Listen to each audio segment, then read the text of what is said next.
महाराष्ट्र नवनिर्माण सेना यांच्या वतीने NHAI अधिकाऱ्यांना नाशिक येथे मुंबई रस्त्याबाबत प्रतिकात्मक रूप म्हणून तिघड असलेली गोधडी भेट देण्यात आली आहे.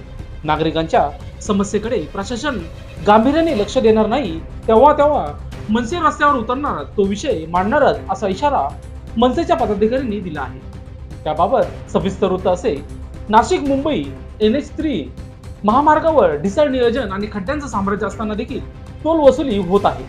महामार्गावर मार्गिका तसेच व्हेरिकल अंडरपासचे काम सुरू असल्यामुळे ट्रॅफिक जाम होते व त्यामुळे प्रवासास दुप्पटहून अधिक वेळ लागत असल्याने प्रवाशांमध्ये संतापाचे वातावरण निर्माण झाले आहे.